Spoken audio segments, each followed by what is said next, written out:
Morning students. आज का जो हमारा टॉपिक है वो है BSc third year and BSc BEd second year bio के लिए। टॉपिक सब्जेक्ट अपना रहेगा जूलॉजी, जिसके अंदर हम पढ़ रहे हैं एंडोक्राइनोलॉजी वाली बुक, और टॉपिक अपना रहेगा endocrine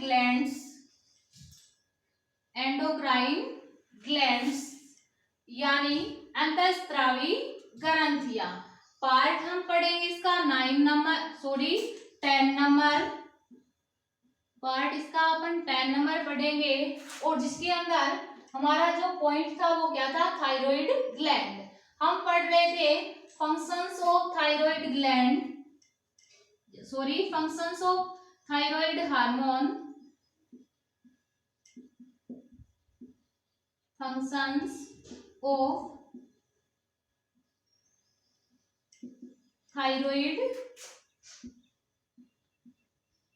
hormone, functions of thyroid hormone यानी थायराइड हार्मोन के कार्य, जिसके अंदर हमने फर्स्ट पढ़ा था effect on vitamin metabolism, effect on vitamin metabolism. और सेकंड आज हम इसका फंक्शंस पढ़ेंगे कैलोरीजेनिक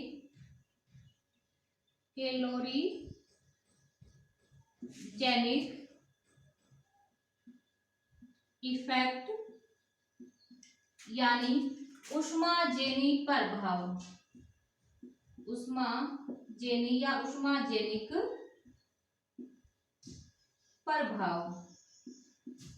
ऊष्माजेनिक प्रभाव क्या होता है वो देखेगा कि जो T3 और T4 जो हार्मोन होता है वो उपापचय सक्रिय ऊतकों के अंदर ऑक्सीजन की खपत को क्या कर देता है, बढ़ा देता है। ऑक्सीजन की खपत को क्या कर देते हैं, बढ़ा देते हैं। इस प्रकार ऑक्सीजन की खपत में बढ़ोतरी और इसी के साथ साथ माइटोकॉन्ड्रिया की जो संख्या है उसमें, यानी ऑक्सीजन की खपत के साथ साथ माइटोकॉन्ड्रिया की संख्या और आकार में भी क्या होती है, वृद्धि होती है, जिसके कारण अत्यधिक मात्रा में ऊष्मा क्या होती है, निकलती है। इस प्रकार का जो प्रभाव होता है उसको ऊष्माजेनिक प्रभाव यानी कैलोरीजेनिक प्रभाव कहा जाता है। अगला हम पढ़ेंगे इफेक्ट ऑन स्लीपिंग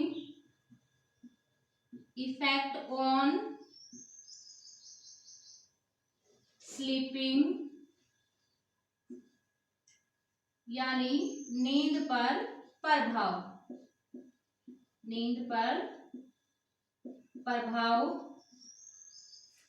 अब देखिएगा नींद पर थायराइड हार्मोन का किस प्रकार से प्रभाव पड़ता है।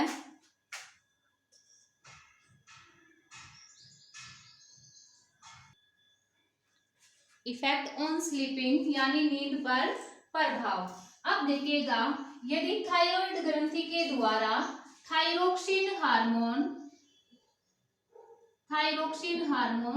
अधिक मात्रा में क्या किया जाए, स्रावित किया जाए, तो ये थायरोक्सिन हार्मोन होता है वो केंद्रीय तंत्रिका तंत्र को प्रभावित करता है। केंद्रीय तंत्रिका तंत्र को क्या करता है, प्रभावित करता है। अब केंद्रीय तंत्रिका तंत्र अधिक प्रभावित होता है, साथ ही यह सिनेप्स पर भी अत्यधिक प्रभाव डालता है। किस पे, सिनेप्स पर भी अत्यधिक क्या करता है, ये प्रभाव डालता है, यानी सिनेप्स को अत्यधिक प्रभावित करता है, जिसके कारण मनुष्य के अंदर अनिद्रा रोग उत्पन्न हो जाता है। कौन सा रोग, अनिद्रा रोग उत्पन्न हो जाता है। अब देखिएगा अगला जो प्रभाव है इसका इफेक्ट ऑन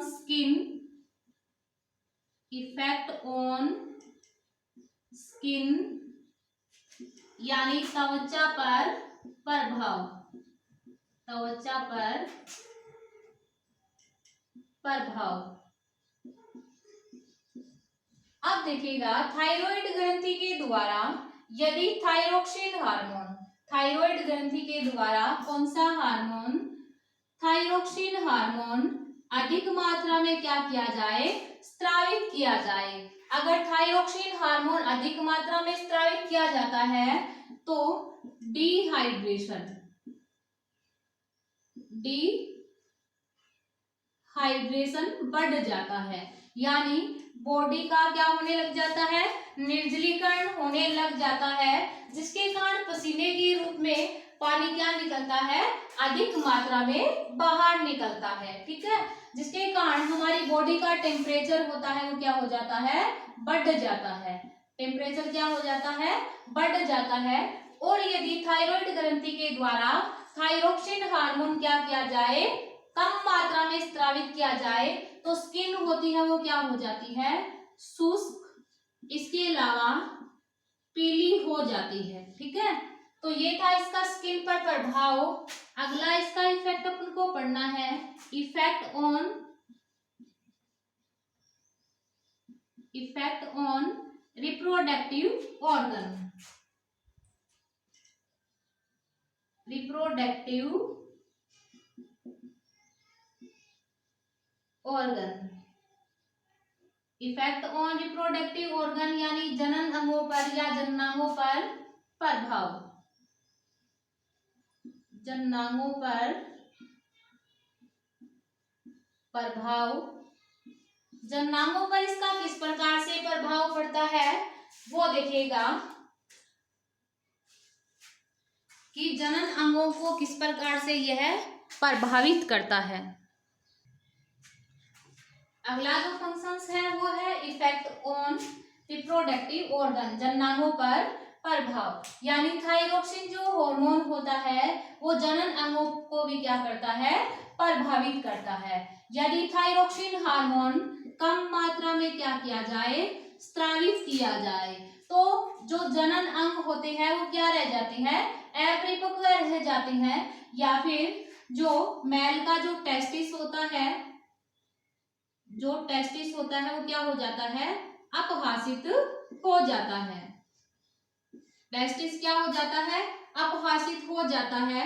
और इसके अलावा फीमेल जो होती है उसके ओवरी होती है, उसके कार्यों में भी क्या होने लग जाता है, परिवर्तन होने लग जाता है, जिसके कारण फॉलिकल्स का निर्माण नहीं होता। आगे हम इसके कितने कार्य पढ़ लिए अपन ने, कंप्लीट 5 फंक्शंस पढ़ लिए। आगे हम पढ़ेंगे इफेक्ट ऑन मेटामॉर्फोसिस। अगला इसका फंक्शंस कौन सा पढ़ेंगे, इफेक्ट ऑन मेटामॉर्फोसिस, कि मेटामॉर्फोसिस को ये किस प्रकार से प्रभावित करता है।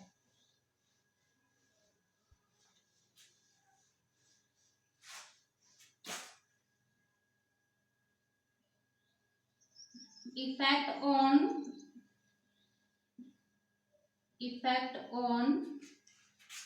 मेटामॉर्फोसिस, मेटामॉर्फोसिस, कायांतरण पर प्रभाव, हिंदी में क्या बोलते हैं, कायांतरण पर प्रभाव। अब देखिएगा कायांतरण पर किस प्रकार से प्रभाव पड़ता है इसका, हाइपोथैलेमस के द्वारा,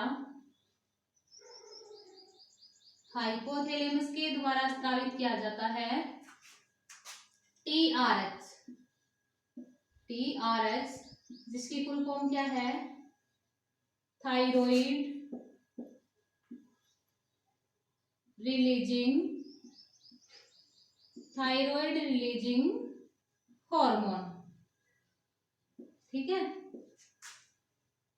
यह एडिनोहाइपोफाइसिस में पहुंचकर,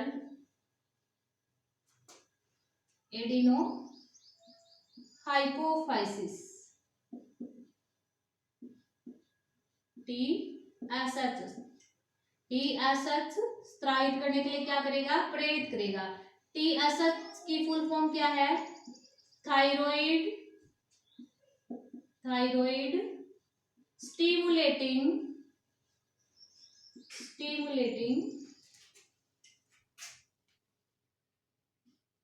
हार्मोन। अब देखिएगा ये डालता है किस पे प्रभाव, थायराइड ग्लैंड पे। किस पे प्रभाव डालता है, थायराइड ग्लैंड पे। और थायराइड ग्लैंड कौन सा हार्मोन स्रावित करती है, थायराइड हार्मोन।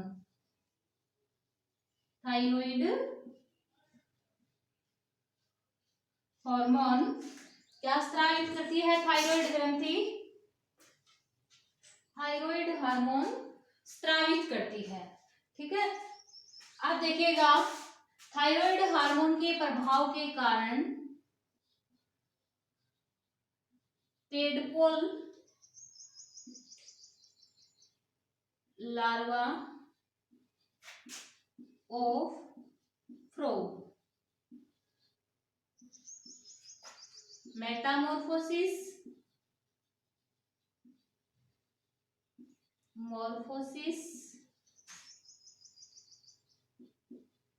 और एडल्ट फ्रॉग में चेंज हो गया। अब देखिए इसका जो थायराइड हार्मोन होता है उसका मेटामॉर्फोसिस यानी कायांतरण पर किस प्रकार से प्रभाव पड़ता है। हाइपोथैलेमस के द्वारा टीआरएच थायराइड रिलीजिंग हार्मोन का क्या किया जाता है, स्रावण किया जाता है, जो कि एडिनो हाइपोफाइसिस को टीएसएच यानी थायराइड स्टिमुलेटिंग हार्मोन स्रावित करने के लिए क्या करता है, प्रेरित करता है। दोबारा सुनिए, हाइपोथैलेमस के द्वारा टीआरएच यानी थायराइड रिलीजिंग हार्मोन का सिक्रेशन किया जाता है, जो कि एडिनोहाइपोफाइसिस में पहुंचकर एडिनोहाइपोफाइसिस की जो सेल्स होती है उसको टीएसएच यानी थायराइड स्टिमुलेटिंग हार्मोन स्रावित करने के लिए क्या करता है, प्रेरित करता है। अब जैसे ही एडिनोहाइपोफाइसिस टीएसएच हार्मोन का सिक्रेशन करती है तो इसको किसमें छोड़ती है, ब्लड के अंदर छोड़ती है। किसके अंदर छोड़ती है, ब्लड के अंदर छोड़ती है। अब जैसे इस हार्मोन को ब्लड के अंदर छोड़ा जाता है तो यह हार्मोन ब्लड के द्वारा किसमें पहुंचता है, थायराइड ग्लैंड यानी थायराइड ग्रंथि के अंदर पहुंचता है और थायराइड ग्रंथि को थायरोक्सिन या थायराइड हार्मोन स्रावित करने के लिए क्या करता है, प्रेरित करता है। अब जैसे ही थायराइड ग्रंथि के द्वारा थायराइड हार्मोन स्रावित होगा वो भी किसमें छोड़ा जाएगा, ब्लड के अंदर छोड़ा जाता है। बट इस थायराइड हार्मोन के प्रभाव के कारण जो टेडपोल लार्वा होता है उसमें मेटामॉर्फोसिस की क्रिया होती है और किसमें चेंज हो जाता है, वो एडल्ट फ्रॉग के अंदर क्या हो जाता है, चेंज हो जाता है। और यदि थायराइड ग्रंथि को थायराइड हार्मोन स्रावित करने के लिए क्या जरूरी होता है, उसको आयोडीन मिलना अत्यंत आवश्यक होता है। यदि थायराइड ग्रंथि को आयोडीन नहीं मिल पाता तो यह थायराइड हार्मोन का स्रावण और संश्लेषण नहीं कर पाती, जिसकी वजह से जो टेडपोल लार्वा होता है उसमें मेटामॉर्फोसिस की क्रिया नहीं हो पाती। अगर मेटामॉर्फोसिस की क्रिया नहीं होगी तो टेडपोल लार्वा एडल्ट फ्रॉग में चेंज नहीं हो पाता। और यदि थायराइड ग्लैंड को निकाल लिया जाए, किसकी थायराइड ग्लैंड को, टेडपोल लार्वा की थायराइड ग्लैंड को निकाल लिया जाए तो टेडपोल लार्वा अवस्था में ही रहता है, क्योंकि थायराइड ग्रंथि नहीं होने के कारण इसमें थायराइड हार्मोन का स्रावण नहीं होगा, जिसके कारण टेडपोल लार्वा के अंदर मेटामॉर्फोसिस की क्रिया नहीं हो पाती और मेटामॉर्फोसिस की क्रिया नहीं होने के कारण टेडपोल लार्वा एडल्ट फ्रॉग में चेंज नहीं हो पाता। इसी के साथ इफेक्ट ऑन मेटामॉर्फोसिस यानी कायांतरण पर प्रभाव क्या होता है, कंप्लीट होता है। अगला जो नेक्स्ट पॉइंट रहेगा वो होगा नियोटेनी यानी चीर भ्रूणता।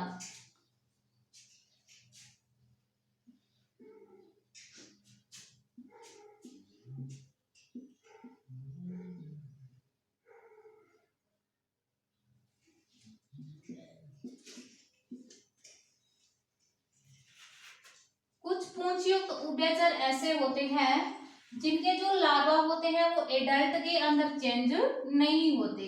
किसके अंदर रहते हैं? लार्वा अवस्था के अंदर ही रहते हैं, फिर भी वो क्या करते हैं? प्रजनन करते हैं। फिर भी क्या करते हैं? वो प्रजनन करते हैं। इस प्रकार की जो क्रिया है उसको क्या बोलते हैं? नियोटेनी कहा जाता है। अब देखिए नियोटेनी का जो एग्जाम्पल ले सकती हूँ वो है यूरोडेल। यूरोडेल जो होते हैं उसके जो लार्वा होते हैं वो लार्वा अवस्था के अंदर रहकर ही प्रजनन करते हैं, एडल्ट के अंदर चेंज नहीं होते। ठीक है। अब इस प्रकार का जो लार्वा है उसको एक्जोलोटल लार्वा बोला जाता है। एक्जोलोटल लार्वा कहा जाता है। अब इस प्रकार के जो लार्वा है उसको क्या बोलेंगे? एक्जोलोटल लार्वा बोला जाता है।